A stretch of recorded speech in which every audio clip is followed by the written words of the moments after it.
Suzanne, it's so great to see you today. Back in the saddle after a crazy week at High Tech. How you doing? I know. I feel like it was just yesterday we were together. It was awesome. I know, but honestly, it feels like ages ago because every day without you is so painful. I'm Anthony. Welcome to No Vacancy Live. That's my friend Glenn. You're watching the #1 show in hospitality.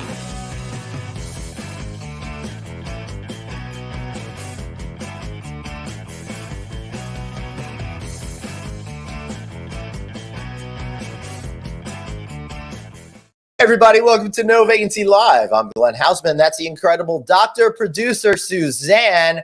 And this is my last official assignment before fooling myself into thinking I'm going to take time off this week. Suzanne, how you doing?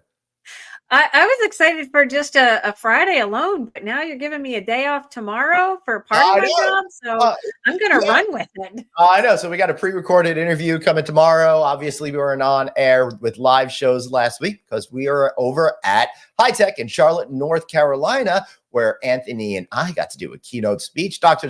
Producer Suzanne crushed it as a panel moderator for a breakout session on customer experience. And what a fun week that was, huh?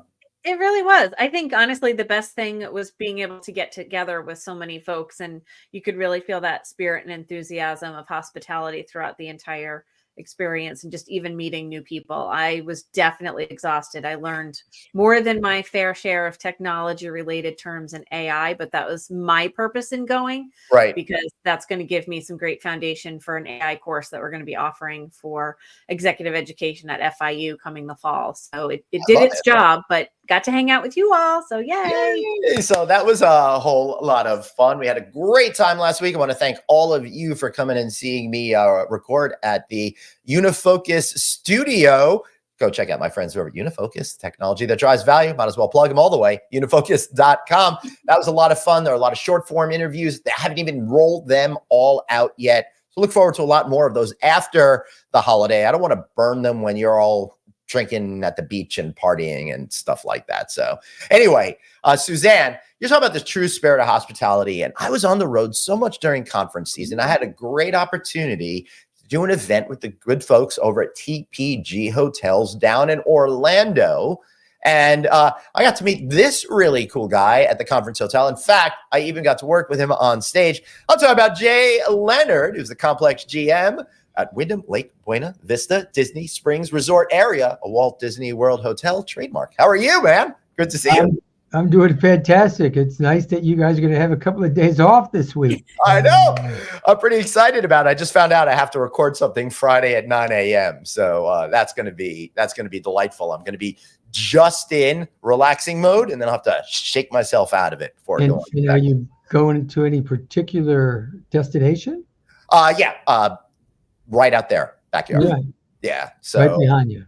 Yeah, right behind me. You know, I've been traveling so much over the year and seeing so many great hotels, but staying with you at the beginning of May was so much fun, Jay, because one of the things I loved about you is you love being a general manager so much. And I could see it in the way you were interacting with people and basically how you hustled the entire time.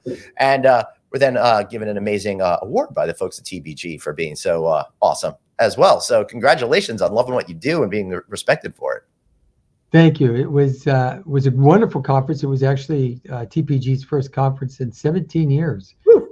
And so we were very excited about reintroducing that. It was a huge success. All I've heard is from Ben, our president, all the way down to some of the people that attended, but even my own employees, they really enjoyed the opportunity to, show us off in a limelight that you don't always get the opportunity to do. Yeah, in front of your corporate people. Yeah, that's for sure. So you're right there. So the interesting thing about this property, so you folks know, is that for the most part, Disney owns and operates all of their resorts except for one. The Dolphin Swan Hotel was kind of a deal with Tishman back in the day for that. But there was also these good friend neighbor hotels that are on Disney property, and you kind of got a weird quasi relationship with Disney. But the cool thing is you're right next to Disney Springs. So what a great location you have. That's a pretty cool complex you got over there. Yeah, so there's 7 hotels, and we're Right. considered official hotels on the block. Mm-hmm. My particular hotel is a 626 Yep. room Guys are complex. right behind me. Beautiful view of it. The tower is the Wyndham, and the garden, the low rise, Mhm. is the Wyndham Garden. And we actually broke that off in 2015 after working with the University of Central Florida with one of their development classes. Oh, cool. And they did it literally as a white paper, and they had it as a development class. They came over to the property, they looked at it, they wanted to see how this dual branding opportunity came up. Mm-hmm. In 2013, they did the thing in 2012, 2013. We were looking at refinancing, Mm-hmm. kind of brushed it off, re-showed it to my ownership group, Yep. showed it to Wyndham, showed it to Disney, showed it to the bank. Oh my And everybody said, let's pull the trigger. You made that sound easy. How long of a process is something like that? It was a lot easier than I thought it was going to be, Right. because of all the people that are involved. Right. But at the end of the day, it was pretty easy. We showed that there was an upside of about $25 in rate, and it fulfilled everything it was supposed to. And it's I think it also better just delineates what your product is all about over there, because you've got that big hotel tower, which in 2024 is a different experience than the exterior corridor garden rooms that are there. So you could really market them in 2 different ways to do distinct groups of people, right? in the world of Disney, which we are. We look at the garden as our value resort. Right. Excellent. And we look at the Wyndham as the moderate resort. Right. And then you get the cost benefit of booking either one. You get all the things that are attached to the resort. And, being the closest hotel to Disney Springs doesn't hurt. You can hit a driver, not my driver, but you could hit a driver over to the destination over there. And there's just so many cool places to do. There's 7 executive chefs that are celebrity chefs over there, like Wolfgang Puck and Marimoto and Jose Andres place. So you get to a destination here, you really don't need to go see a lot of other things except walk across the street and go to the parks in between. Actually, I did it quite the opposite way. I went to the parks. I took an Uber over to the parks just because I didn't want to wait for the bus, because I gotta maximize my time. I only have so much time. Absolutely. So got over the parks, and then because I'm old, I tire easily, and then I would go back to Disney Springs, and then I go eat dinner over there. I think I had fish and chips one night, and then I went to the barbecue joint one night, which was a lot of fun. So I just also like the atmosphere, and I went to Jock Lindsay's Hangar Bar. But I do wish I was there more recently, and I do wish I was staying at one of the rooms facing Disney Springs for that all-new drone show that they have over there. That's got to be pretty cool. That is very cool. I actually went to Disney had a introduction to that probably about 2.5 weeks ago to certain VIPs. I was lucky to be on that list. Is that the one that was at like 6 a.m? No, this was a reasonable time. Yeah. But they gave the closure to be able to see it for I think about the 1,000 people that came to see it. And it's an awesome show. In many ways, I think it's going to be the future of maybe substituting fireworks at some of the destinations to be able to put on these really cool drone shows. There's about 750 drones in it. Mm-hmm. And it's just an awesome, it's 10-minute show, and it's amazing. Now, when you're seeing it out of my guest room, you could see it, but it looks like it's like watching a TV from the side. You really don't know what's happening, right? You can see it. Yeah, that's pretty cool, Suzanne. I was going to say, I feel like it's the episodes of the Great Christmas Light Fights or whatever, and they've gotten into the drone lighting. So it's awesome to be able to see that the theme parks are embracing that from a sustainable standpoint. Having put up a fireworks show when I used to run the 4th of July fireworks up in Massachusetts, I believe a 12-minute show is like $12,000 or something. So it is quite pricey to be able to operate fireworks and do so safely, because you don't think of Yeah. all those extra parameters. Yeah, the Walt Disney World Company is the largest purchaser of fireworks in the entire world. They're only second to the U.S. government. Right, for explosives. On explosives. It's crazy when you think about it. Crazy. Second only to the government. Yeah. Wow. I know. Well, it might put some drones might put the firework companies out of business with that. No, I think they'll always do the Magic Kingdom. I think too. I think the drone show opportunity is really something they can build into Epcot with the big lake and that visual that they have over there. I agree, and it's great to watch it from 360. But as much as I love talking about that wonkiness, I want to talk about what your hotel is like on a day-to-day basis. How are the people that are coming to your hotel expecting to enjoy the resort today versus maybe when you started there? And what is that, 12, 14 years 17 years ago. 17 years ago, okay. Few changes over 17 years. Yeah. Got a little grayer. Yeah. No, I mean, we are an official Walt Disney World hotel, so you could literally book us through the Disney channels on their websites. You know, we like to think we have the nicest pool experience. You know, we're on 14 acres of land. We have 2 large pools. We're literally on the lake. Yep. We're on Lake Buena Vista. And so you as a price point, you have 2 price points. You know, if you're going to pay, and I'm just going to throw a number out, if you're going to pay $125 for the garden, you might pay $150, $175 in the tower under the normal circumstances. We have transportation to the parks on the hour. And, you know, we get the early admission. So all the parks in the morning, you can get there a half hour early. So you kind of get out there before the crowds get out there. And I wish I knew that. That would have been helpful. I was going to say, Glenn, you didn't pay attention to that part? Honestly, I had work to do every morning. I couldn't make it to the parks. So, you know, there's a lot of excitement that goes on property. We have, we personally feel we have one of the best buffet breakfasts. Used to have character breakfast, but that was, you know, hasn't been offered back from Disney, and we understand why. There's some staffing issues that they're trying to work out and stuff like that. But, you know, we just, we take a lot of pride in what we do. My staff takes pride in what they do. We do about 80% transient. So, you know, it's really a transient destination. We do about 20% on a busy month, maybe 25, and just flip-flop that easier. Right. So, you know, we're here for families. We figure our average room is about 3.5 people per room, and we have a beautiful restaurant at the pool. People love our wings down there. We have the best Mickey waffles in town, and you get to see Jay Leonard walk around the hotel. And if you see me, say hello. I love doing that. However, you're usually moving very quick, so you got to have a quick. Right. I am very quick when I'm moving through that lobby.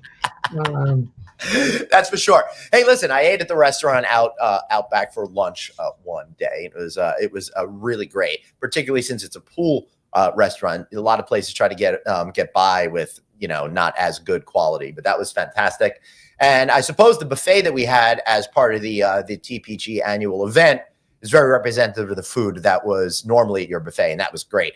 And kudos to you on the crispy bacon. I can't stand when people do the half-cooked bacon. No, we do crispy bacon because I heard a rumor that GM likes crispy bacon. Good, you're a smart man, because you're holding up the bacon. It's got to hang out straight like a New York pizza when you fold it in half. If it's floppy, no, it's not working for me. Our breakfast buffet, we offer about 45 different items that you can have, and omelets you can get made for you. And wow. And as I said, Mickey waffle is the thing. Yeah, I had it very big with the kids. Yeah. So we mentioned that your 80% of your clients are transient and really their families. Are you seeing then, from the vantage point of those families, are you seeing repeat business year over year since you've been there for 17 years? Oh, absolutely. Some of these customers have been. I mean, we were the 3rd hotel ever open in Walt Disney World. So That's after the Polynesian and the Contemporary Correct. Hotel. So we were the third hotel. And now my talking point is we're the first hotel ever built in Disney Springs.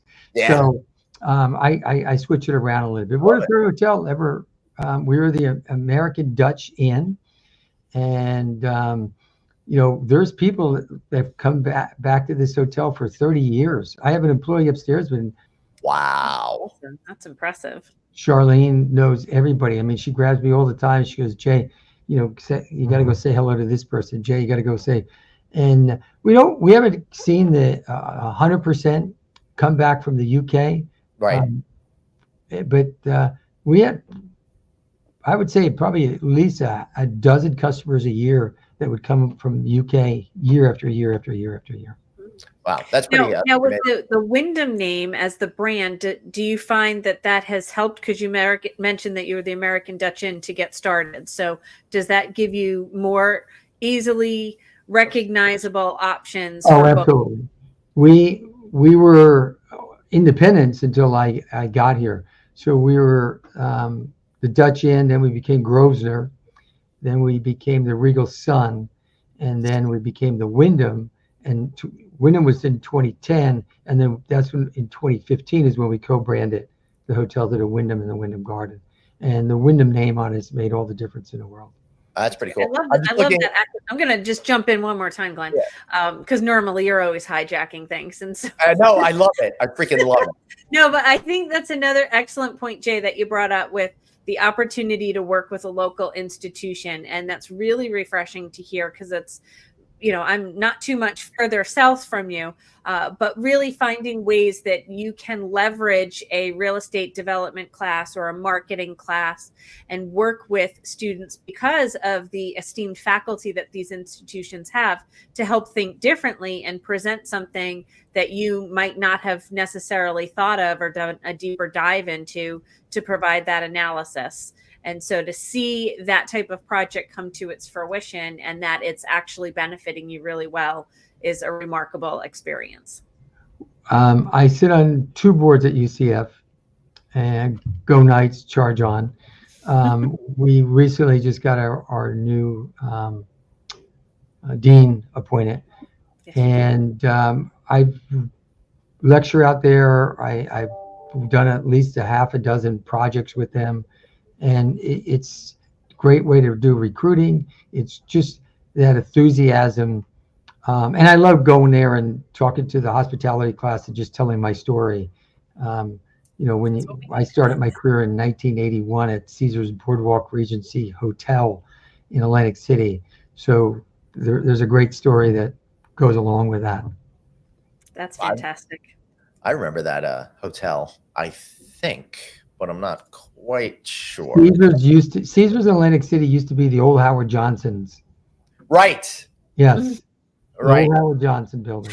Yes. I remember that. I used to go, not only, my grandparents were gamblers. I was raised going to Belmont and Aqueduct racetrack a lot. Mine was Monmouth and Freehold. Right. Nice.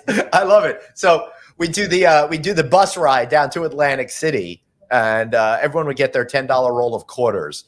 So they used to have arcades back in the day. They'd send me my way with 10 or $15 in quarters, and they go off and gamble and stuff like that. So I do remember the old lineup that they had back in the early 80s.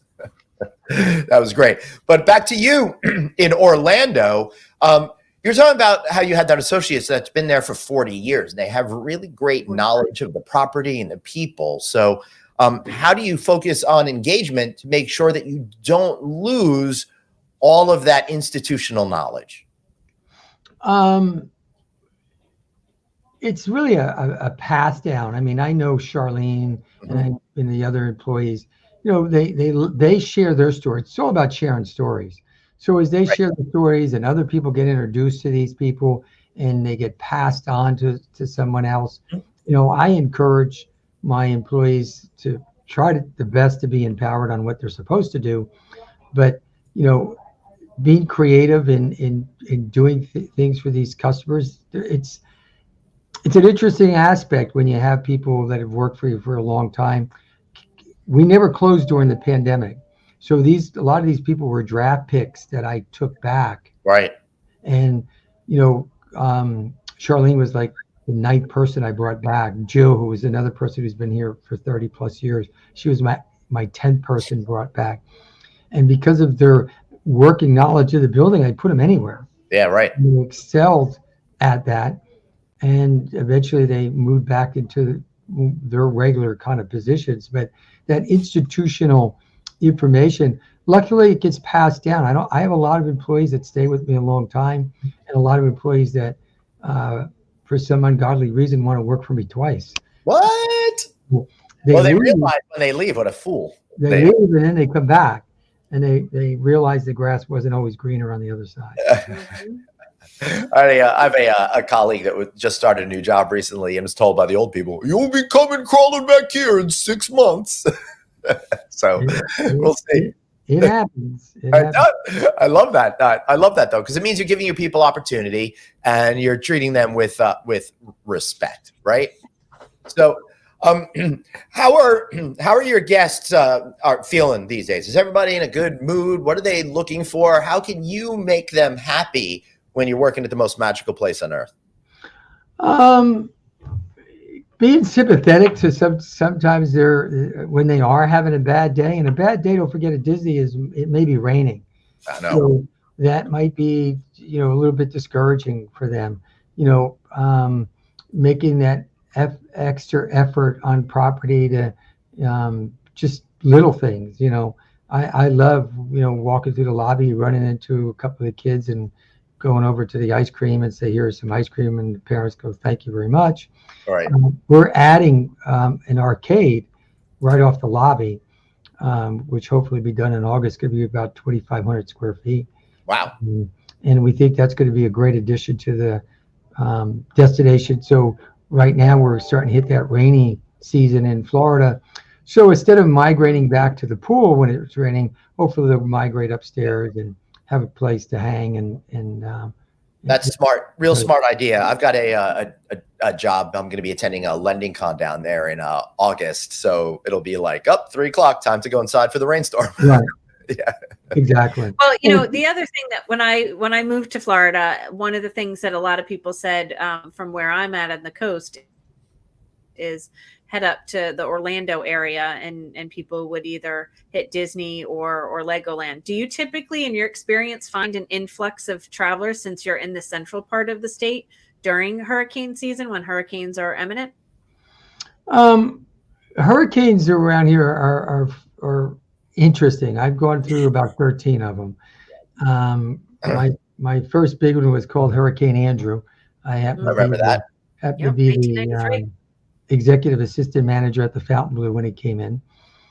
We did not, we closed the building. We never evacuated the building. But in Central Florida, it's so interesting to kind of understand the pattern of a hurricane coming in, because as we all know, it starts one way and it says, "Oh, it's going to hit Miami." Then for some reason it's going to hit Tampa. Then it's going to go to the Panhandle, and 2 hours later it's cutting across the state like Charlie did. And so, you're very cautious on how you sell out the building. My biggest priority with a hurricane coming is my staff, and my staff first. I typically, out of the 626 rooms, I have 100 plus rooms set aside just for my employees. I understand the importance of keeping them safe, making sure they can work for me, and making sure their families are safe. So that's great. Dogs, the cats, the lizards, whatever they're bringing into the place. And then just, really working with, what we try to do is work with really the electrical companies and get them stationed here, because that's a huge plus for us. Because we're in Walt Disney World, we're also the evacuation center for the 2 cities that exist in Walt Disney World, the city of Lake Buena Vista and the city of Bay Lake. So there are a small amount of residents. We're actually their evacuation center. Right. So the ones that are like those weird 8 homes behind Magic Kingdom and maybe the Oaks or something. There's about 40 residents that that's cool. Classification. Wow, that's good. Go on. So we're really looking at trying to be a community leader first, Yep. and prepare the next step. And the next step, it's great to have the electrical company here, because if you lose electricity, they're going to make sure their power is on. We also wind up housing the fire chief. We wind up housing the district manager, the police department. Yep. So it's more community driven, instead of worrying about the way some other hotels try to do things during a hurricane.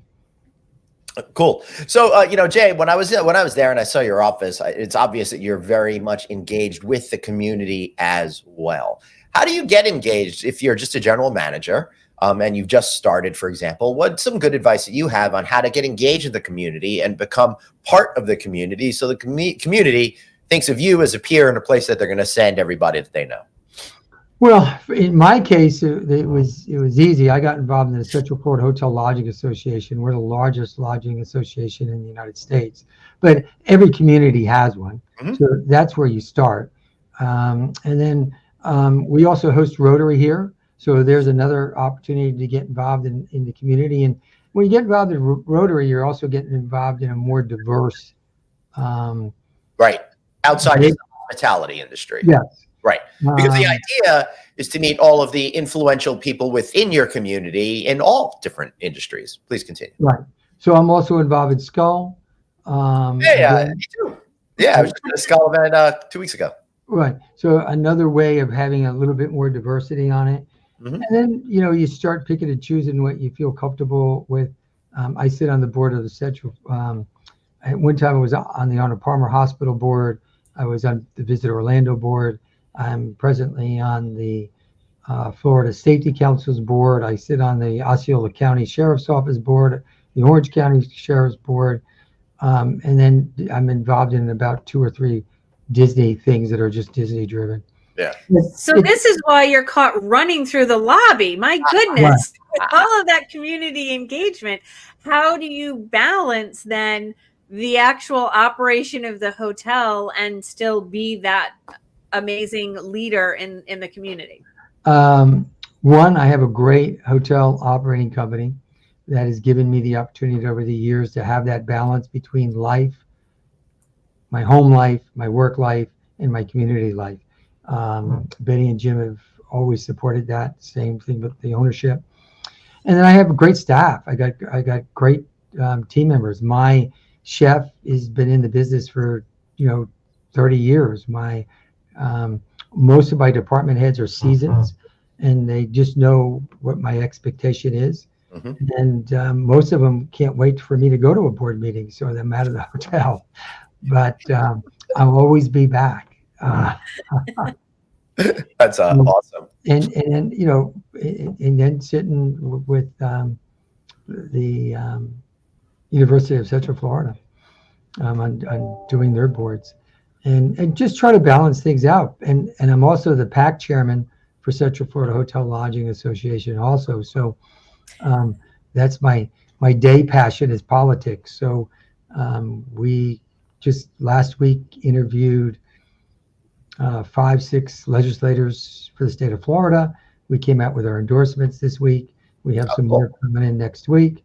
And people that we look at candidates that are pro-tourism and pro protecting our tourism dollars in the state of Florida. Very important. That's great. I'm going to actually be interviewing a couple of congressional representatives for the luncheon during Lending Con. That should be really cool. I'd love for you to send me that list, see if the names overlap. Yeah. Yeah. That'll be interesting. Dr. Producer, any more questions for Jay?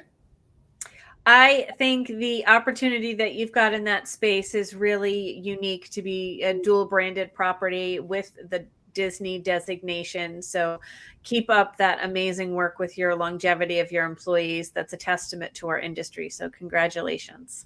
Thanks. The uniqueness of working here is the balance. You got to balance. You're working with Disney, you're working with the district, you're working with Wyndham, and you're working with ownership. And none of them are easy in this particular market.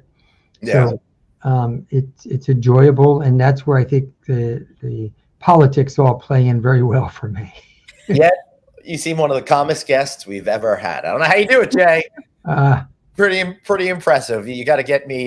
You've got to get me the name of your therapist and or whoever's helping you find inner peace, your guru. I think that's because he gets to play with Mickey and Minnie. They bring you a sense of calm. It's I posted a picture on Facebook on Saturday because I had to get somebody into the park, and I said, "Good morning, world," and half the people understood I was just getting somebody in. The other half just felt, oh, Jay's hanging out at Disney today. Right. I hang out at Disney every day. Yeah. And, couldn't be a better place to work.